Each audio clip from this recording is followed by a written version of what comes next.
حضرت عائشہ کے کردار پر الزام تراشی کی تھی. رسول اللہ نے جب صحابہ کی میٹنگ بٹھائی تو فاروق اعظم رضی اللہ تعالیٰ عنہ نے یہ مشورہ دیا تھا, اللہ کے رسول آپ مجھے پہلے یہ بتائیے کہ آپ کے لیے عائشہ کا رشتہ منتخب کرنے والا کون ہے؟ ابو بکر نے کیا رشتہ منتخب؟ فرمایا نہیں. میں نے؟ فرمایا نہیں. عثمان نے؟ فرمایا نہیں. کس نے؟ نبی پاک کی انگلی آسمان کی طرف اٹھی تو فرمایا میرے محبوب, میرے آقا, میرے محبوب, انتظار کیجئے, انتظار کیجئے اللہ کی طرف سے پیغام آنے کا.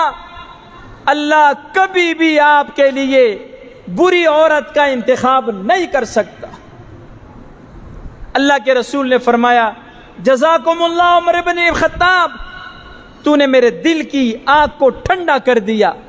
میں بھی اسی کے حکم کا انتظار کرتا ہوں, تم بھی اسی کے فیصلے کا انتظار کرو. اور جا کر صدیق اکبر کے گھر والوں سے بھی کہتا ہوں کہ وہ بھی اسی کے فیصلے کا انتظار کریں.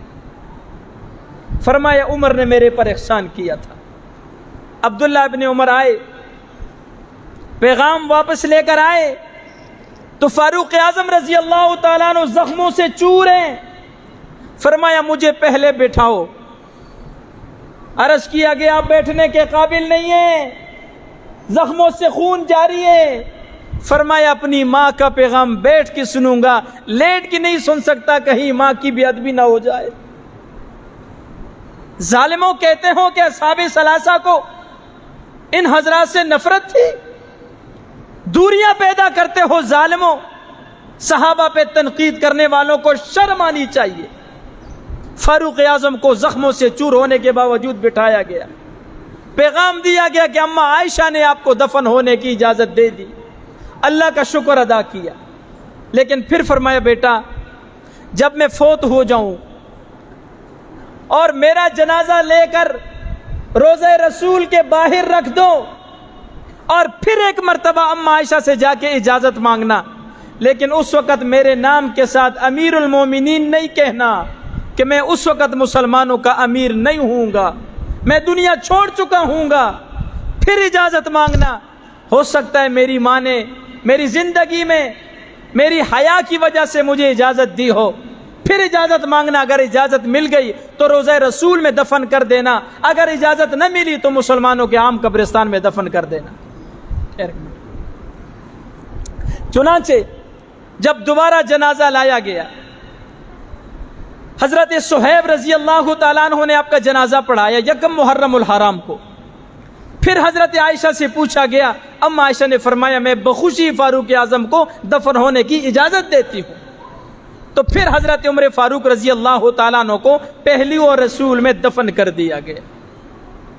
اور اس جگہ کے بارے میں نبی پاک نے فرمایا ما بین بیتی و منبری روضۃ من ریاض الجنہ, میرے گھر اور میرے منبر کے درمیان جو جگہ ہے یہ جنت کے ٹکڑوں میں سے ایک ٹکڑا ہے, جنت کے باغوں میں سے ایک باغ ہے.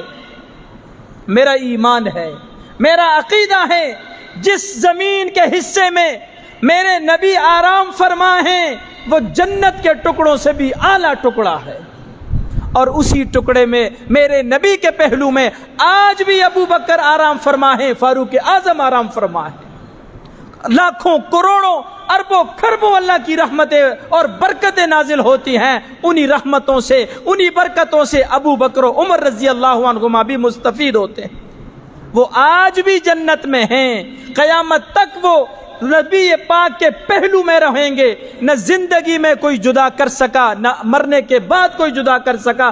قیامت میں بھی میرے نبی کے ایک جانب ابو بکر ہوں گے تو دوسرے جانب فاروق اعظم ہوں گے. چمگادڑ کو جانتے ہو؟ چمگادڑ کو, یہ جب صبح روشنی پھیلتی ہے نہ سورج کی کرنیں نکلتی ہیں تو یہ زمین چھت کے ساتھ الٹا لٹک جاتا ہے. الٹا لٹک جاتا ہے کہ یہ سورج کی کرنیں کیوں پھیلی, سورج کی روشنی کیوں پھیلی. یہ جو صحابہ کے دشمن ہیں نا, چمگادڑ کی اولاد, یہ چھتوں کے ساتھ الٹے لٹک جائیں. میں کہتا ہوں کسی درخت کے ساتھ الٹے لٹک جائیں. حضرت ابو بکر عمر کو نہ زندگی میں کوئی نبی سے جدا کر سکا, نہ آج کوئی جدا کر سکا, نہ قیامت میں کوئی جدا کر سکے گا. یہ الٹے لٹکتے رہیں۔ اللہ نے زندگی میں بھی ابو بکر و عمر کو نبی کے ساتھ رکھا، مرنے کے بعد بھی نبی کے ساتھ، اور قیامت کے دن بھی جب قبروں سے اٹھیں گے ایک جانب ابو بکر ایک جانب عمر، اور پھر حوض کوثر پر بھی میرے نبی درمیان میں، ایک طرف ابو بکر ایک طرف عمر، اور اپنی امت کو حوض کوثر پلا رہے ہوں گے۔ اللہ فاروق اعظم کی قبر پر کروڑ رحمت برکت نازل فرمائے۔ اللہ ہمیں ان کی سیرت اور نقش قدم پہ چلنے کی توفیق نصیب فرمائے۔ کسی صاحب نظر کا کلام ہے، فاروق اعظم رضی اللہ تعالی عنہ کو خراج عقیدت پیش کی انہوں نے، وہ 2-4 شعر آپ کو سنا کے بعد ختم کرتا ہوں۔ بڑا خوبصورت کلام ہے، بڑی خوبصورت بات اس نے کی۔ فرمایا رہبر عمر، آقا عمر، مرشد عمر، مولا عمر۔ اگر آپ کو بات سمجھ میں آئے تو سبحان اللہ بھی کہہ دیں۔ رہبر عمر، آقا عمر، مرشد عمر، مولا عمر، برتر عمر، بالا عمر، اعلی عمر، اولا عمر، ذات نبی پاک پہ، ذات نبی پاک پہ سو جان سے شیدا عمر۔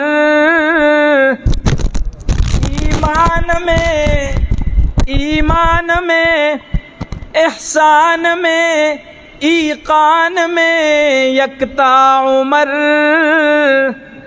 اور بڑی پیاری بات سمجھ آئے تو سبحان اللہ بلند آواز سے کہنا۔ ما بعد ختم المرسلی، کوئی نبی اٹھنا نہیں۔ کس کس کا عقیدہ ہے کہ رسول اللہ کے بعد کوئی نبی نہیں آئے گا؟ ہاتھ بلند کر دے۔ ختم نبوت، ختم نبوت۔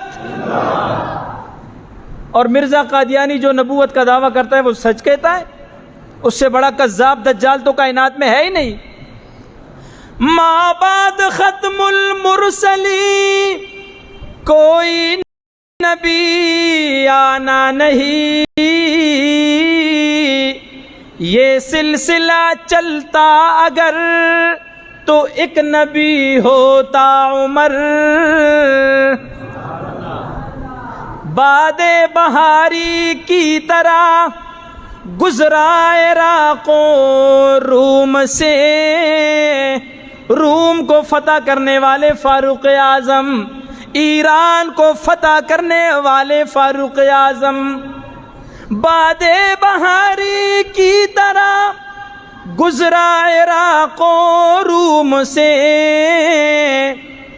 ابر کرم بن کر اٹھا ایران پر برسا عمر۔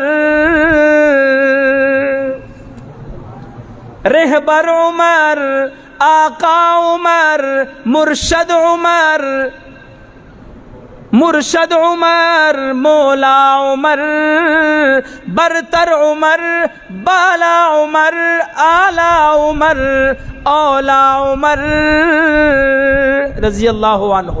اللہ تعالیٰ ان کے نقش قدم پہ ہمیں چلنے کی توفیق نصیب فرمائے۔ یکم محرم الحرام کو ان کی شہادت ہے، ان کی شان، عظمت، فضائل کے حوالے سے مختصر سی ناقص سی گفتگو ہو گئی۔ انشاءاللہ زندگی رہی آئندہ جمعہ سیدنا امام حسین رضی اللہ تعالیٰ عنہ کے فضائل، ان کے مناقب اور شہادت کے حوالے سے گفتگو ہوگی۔ میں دعا کرتا ہوں آپ بلند آواز سے آمین کہیں۔ اللہ ہم سب کو صحابہ کی محبت نصیب فرما، اللہ ہمیں صحابہ اور اہل بیت کی محبت نصیب فرما، اللہ ہمیں صحابہ اور اہل بیت کو آپس میں جوڑے رکھنے کی اور ان کی اتباع کرنے کی، ان کے نقش قدم پہ چلنے کی توفیق نصیب فرما۔ وآخر دعوانا الحمدللہ رب العالمین۔